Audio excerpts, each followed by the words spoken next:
ऐसे प्रयत्नशील है, प्रयास बहुत कर रहे हैं साधना में, लेकिन सफलता नहीं मिल रही। तो अंतिम समय जब उनका आता है तो उस समय भगवान उनको सफलता प्रदान करते हैं। क्या? अंतिम समय भगवान स्वयं स्मरण बन जाते हैं और वो अंतिम समय में राधा और गया, अब वो भगवत प्राप्त हो गया। तो जो लगा, चाहे थोड़ा ही लगा हो, भगवान का नाम जानते हो क्या? मंगल भवन अमंगल हारी।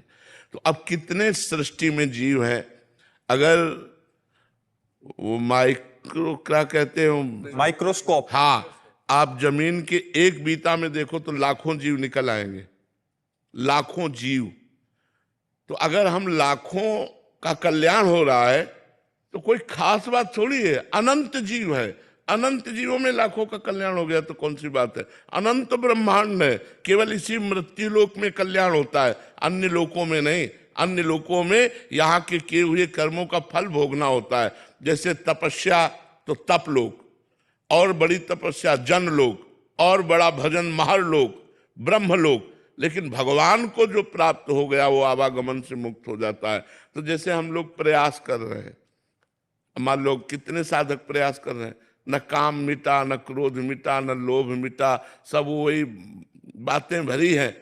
उनकी तो जय जय है, जो जीते जी कामादि दोष रहितम कुर्मानसम च, जिन्होंने कामादि दोषों का त्याग कर दिया। भगवान कहते हैं कामादिक मद दम्भ न जाके, तात निरंतर बस में ताके। जो काम विजयी है, क्रोध विजयी है लोग, लेकिन ये कहना बहुत सरल है, काव्य विजयी कहना बहुत सरल है, वो जाने मोरी छाती। हम लोगों का हृदय जलता है कि मतलब कितनी मार पड़ती है, तब वो सहन करते करते गुरु कृपा से, भगवान की कृपा से, रोग आके प्रार्थना करके तब कहीं छुट्टी मिलती है। नहीं, ये जीवन भर सबको अपना गुलाम बनाए रखता है।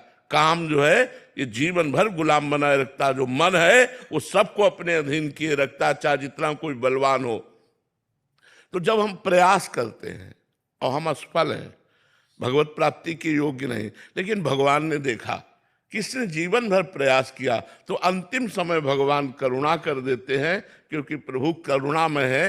रात न प्रभु चित्त चूक किए की, करत सुरत सहबार ही की। वो बच्चा योनि से धारा में गिर गया और वो गिरी और मर गई।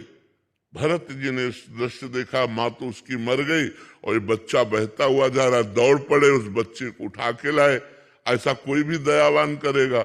अब उसे कुटी में रखा तो बड़ा दुलार करने लगे। धीरे धीरे हरी हरी दूब तोड़ के लाते, अपने गोदी में लिए रहते। अब जो ममता अपने पुत्रों में थी पूरी हिरन में हो गई। बड़ा विचित्र भाव है, बड़ा विचित्र माया का खेल है।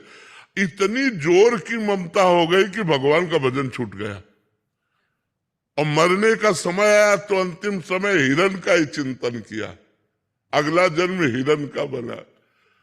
फिर इतना भजन किया हिरण के शरीर में कि तीसरा जन्म ब्रह्म बोध संपन्न जड़ भरत जी के रूप में हुआ।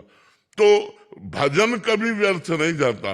हिरण बने तो गंडकी नदी में ही खड़े होकर के रात दिन भजन करके भगवान का अगला जन्म उनका ब्रह्म बोध संपन्न जड़ भरत जी के रूप में हुआ।